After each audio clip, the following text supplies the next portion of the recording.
America এখন সরাসরি negotiate করছে ইরানের সাথে, যেটি কিছুদিন আগে কল্পনা করার উপায় ছিল না। এবং তারা স্বীকৃতি দিয়েছেন সিরিয়াকে, তাদের উপর থেকে স্যাংশনও উঠিয়ে নিয়েছেন। এই সমস্ত জিনিসই কিন্তু ইসরায়েলে কোনোভাবে নেতানিয়াহু স্পেশালি মোটেও খুশি নন তিনি। ইসরায়েলের একটা অ্যাপ্রোচ যে আমেরিকাকে তার সাথে আনা, যেন আমেরিকা ইরানের সাথে কোনো এগ্রিমেন্টে না যায়। ইরানকে আক্রমণ করার একেবারে সম্পূর্ণ পরিষ্কার প্ল্যান ইসরায়েলের আছে, ছিল এবং থাকবে। কোনো ওষুধ নেই, কোনো হসপিটাল নেই, একটা এমন একটা বিভৎস পরিবেশ উনি তৈরি করেছেন যে আমেরিকা বা ইউনাইটেড নেশনস বা অন্যরা যেন তার সাথে একটু নেগোশিয়েট করে, তাকে রিকগনাইজ করে। ইসরায়েল বারবার বলছে না ইরানকে ধ্বংস করতে হবে, ইরানের এই পারমাণবিক ব্যবস্থাপনা ধ্বংস করতে হবে। ট্রাম্প সাহেব বলছেন না, আমি চুক্তি করব। আমেরিকা কন্ডিশন সিজ ফায়ার নিয়ে কাজ করছেন হামাসের সাথে। এটির উল্লেখযোগ্য ব্যাপার হচ্ছে আমেরিকা সরাসরি কাজ করছেন হামাসের সাথে। এটি একটি গুরুত্বপূর্ণ ব্যাপার। ইসরায়েলের মাধ্যমে নয়, অথবা কাতারের মাধ্যমে নয়। এই প্রশ্নটা হাসান ফেরদৌস আপনাকে করবো আমি পরবর্তী। আমি যাবো আশিকুর রহমান আপনার কাছে, শফিকুর রহমান আপনার কাছে। সো হাসান ফেরদৌস আপনার কাছে প্রশ্ন, এই যে এটির তাৎপর্য কেমন এবং বেশ কিছু মানে কন্ডিশন শর্ত আছে এই লিস্টে। মজার ব্যাপার হচ্ছে যে কোনো সিজ ফায়ার এর আগে দেওয়া হয়েছিল, আমার মনে হয় ইসরায়েলি গভর্নমেন্ট স্পেশালি নেতানিয়াহু দেখেন তো নেই, দেখার আগে বাতিল করে দিয়েছেন। কিন্তু এবার তারা কোনো কিছু না শুনে না বুঝেই, আমি জানি তারা জানেন এবং বুঝেন, একসাথেই ড্রাফট করেছেন হয়তো, একেবারে প্রথমতই একসেপ্ট করে নিলেন, স্বীকার করে নিলেন যে আমরা মানি এটা। হামাস এখনো বলছে যে তারা এটি এখনো পর্যবেক্ষণ করছেন। টোটাল সিজ ফায়ার এবং টোটাল উইথড্রল তাদের শর্তের মধ্যে একটি পড়ে। আমাদেরকে একটু বুঝিয়ে বলুন হাসান ফেরদৌস। প্রথম কথা হাবিব ভাই, এতে এমন কিছুই নাই যা ইসরায়েল মানতে পারে না। শর্ত তিনটি শর্ত। এক, 60 দিনের সিজ ফায়ার। হামাস বলেছে টোটাল সিজ ফায়ার সর্বকালের জন্য, এটা বলছে না 60 ডেজের। এক। 2 নম্বর, হামাস এদের 10 জন জীবিত 18 জন মৃত জিম্মিকে ফেরত পাঠাবে। এর জবাবে ইসরায়েল 1100 মতো প্যালেস্টাইন বন্দীদেরকে মুক্তি দেবে। আর থার্ড হবে কি, যে গাজাতে আরো অধিক পরিমাণে সাহায্য পাঠানো। তো এটা এমন কোনো ব্যাপার না যা কিনা ইসরায়েল গ্রহণ করতে পারে না, ইসরায়েলের পক্ষে যায় না এমন কিছু নয়। তারপরেও কেন চট করে রাজি হলো, এটা ইন্টারেস্টিং ব্যাপার। গত 15 দিনে যে ঘটনা ঘটেছে আমেরিকান পলিটিক্সে, তা একটা বাঁক ফেরানোর ঘটনা ঘটেছে। হচ্ছে যে ট্রাম্প সাহেব মধ্যপ্রাচ্য গেছেন, মধ্যপ্রাচ্য যে ইসরায়েলকে ইগনোর করে মিটিং করেছেন মধ্যপ্রাচ্যের নেতাদের সাথে। তার চেয়ে বড় কথা, তিনি বারবার বলছেন তিনি ইরানের সাথে একটি পারমাণবিক চুক্তি করতে চান। ইসরায়েল বারবার বলছে না ইরানকে ধ্বংস করতে হবে, ইরানের এই পারমাণবিক ব্যবস্থাপনা ধ্বংস করতে হবে। ট্রাম্প সাহেব বলছেন না, আমি চুক্তি করব, যা কিনা নেতানিয়াহুর ঘোষিত নীতির সম্পূর্ণ বিপক্ষে। ফলে প্রশ্ন উঠেছে, ডোনাল্ড ট্রাম্প এবং বিবি নেতানিয়াহুর মধ্যে কি বিবাদ বেঁধেছে? তাদের মধ্যে কি দূরত্ব বাড়ছে?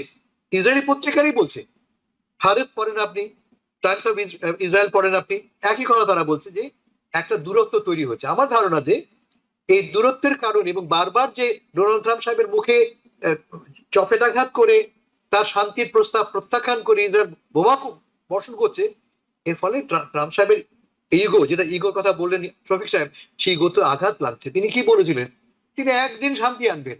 শান্তি হচ্ছে না কেন এখন বুঝতে পারছি আমরা, মূলত বিবি নেতানিয়াহুর জন্য। ফলে এই যে তিনি আরো একটা কথা বলতে ভুলে গেছি, সিরিয়া ছিল 2012 থেকে স্যাংশনের উপরে ছিল, সেই স্যাংশন তুলে নেওয়া হচ্ছে। সিরিয়ার নতুন প্রেসিডেন্ট, যাকে গতকাল পর্যন্ত বলা হতো টেরোরিস্ট, তাকে প্রেসিডেন্ট ট্রাম্প আলিঙ্গন করেছেন, লিটারালি বলা যায়। বলেছেন যে ইউর স্মার্ট ম্যান, ভালো, চমৎকার, আমরা কাজ করতে পারি একসাথে। এবং এটা ইসরায়েলের স্বার্থের বিরুদ্ধে। ইসরায়েল কি চায়? হামলা করতে চায়, হামলা তারা করেছে, জায়গা দখল করতে চায়। সেখানে ট্রাম্প সাহেব ইসরায়েলের স্বার্থ উপেক্ষা করে তার ভিশন ইমপ্লিমেন্ট করছেন। এই দূরত্ব তৈরি হচ্ছে। আমার ধারণা যে এই মুহূর্তে ট্রাম্পের প্রপোজালটাকে ইগনোর করার ক্ষমতা ইসরায়েলের নাই। কারণ অনেকবার বলেছি আমরা, ট্রাম্প যদি চান, আমেরিকা যদি চায়, একদিনে একদিনে এই যুদ্ধ বন্ধ করা সম্ভব হয়। আমার মনে হচ্ছে যে একটু হলেও পুশ করেছে মার্কিন যুক্তরাষ্ট্র, এবং সেই পুশের কারণে নেতানিয়াহু সাহেব সম্মত হয়েছেন। জি, ধন্যবাদ।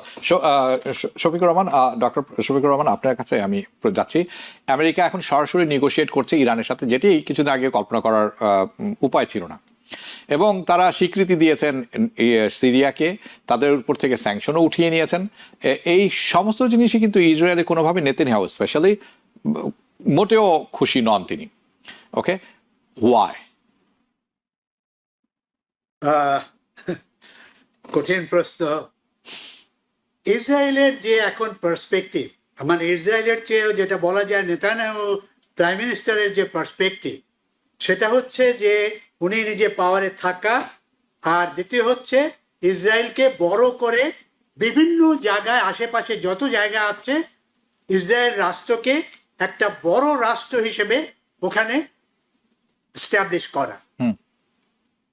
এক নম্বর হলো গাজা, 2 নম্বর নেবে তারা ওয়েস্ট ব্যাংক, তারপরে সিরিয়ার কিছুটা অংশ কিন্তু তাদের অলরেডি আছে,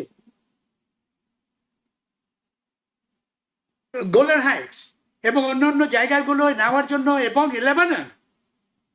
এই যে পুরো এরিয়াটা ধরে তার একটা ভিশন আছে, মিশন আছে, যে সে ইসরায়েলকে এবং যুদ্ধ মানে একটা বড় রকম রাষ্ট্র হিসেবে পরিণত করবে। তাদের মিলিটারি পাওয়ার আছে, তাদের পাবলিক রিলেশন এবং ইমেজ পাওয়ার আছে আমেরিকার ভেতরে, ইউরোপের ভেতরে। জুদের যে ব্যবসা এবং জুরা যে ক্লাসে এসছে এবং তারা যেভাবে মানে বিভিন্ন জায়গায় কন্ট্রোল করছে পলিসিগুলো, সেগুলো কন্ট্রোল করার একটা বড় রকম হচ্ছে যে ইসরায়েলকে আরো বড় করে দেখানো এবং সারা পৃথিবীতে ইসরায়েলকে প্লেস করা।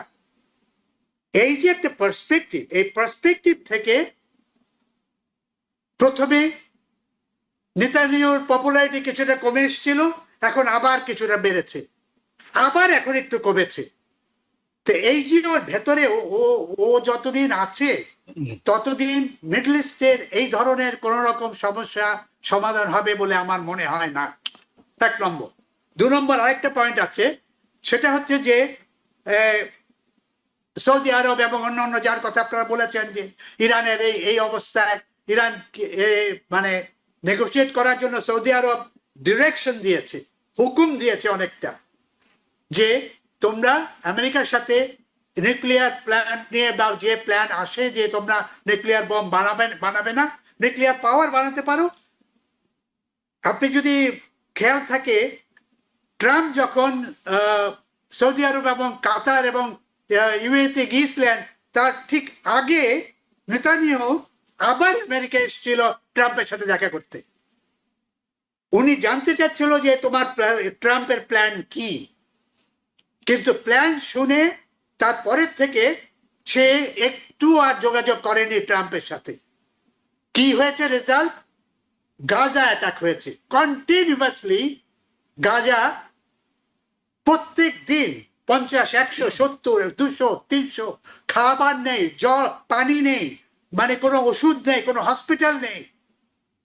একটা এমন একটা বিভৎস পরিবেশ উনি তৈরি করেছেন যে আমেরিকা বা ইউনাইটেড নেশনস বা অন্যরা যেন তার সাথে একটু নেগোসিয়েট করে, তাকে রিকগনাইজ করে। এই যে একটা তার, আবার আমি বলবো যে ওই পার্সোনাল ইগো এবং তাদের এইসব ধরনের যারা ইললিগাল পলিটিশিয়ান বা ইললিগাল কাজকর্ম করে, ডিসিশন নেয় এবং অন্যের প্রতি আক্রমণাত্মক একটা নিজেদের স্বার্থ ছাড়া আর পৃথিবীতে তারা কিচ্ছু দেখে না। বোথ ট্রাম্প এবং নেতানিয়াহু এক ধরনের পার্সোনালিটি তার রাজনৈতিক ক্ষেত্রে বলে আমার মনে হয়। সেই জন্যই এই ঘটনাগুলো এইভাবে হচ্ছে, এবং এই এগ্রিমেন্ট হবে হয়তো কিছুটা 60 দিনের জন্য, 30 দিনের জন্য হয়তো একটা এগ্রিমেন্ট হবে।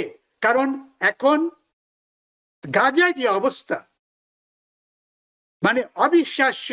কোনো একটা সিভিল সোসাইটিতে আমেরিকা, ইউরোপ এবং অস্ট্রেলিয়া, অন্যান্য সোসাইটি থাকা, চীন থাকা সত্ত্বেও গাজায় যা হচ্ছে অবিশ্বাস্য একটা ঘটনা, এবং তাদের সামাজিক, মানসিক, রাজনৈতিক, অর্থনৈতিক কোনো ফিলোসফিতে এটাকে জাস্টিফাই করা যায় না।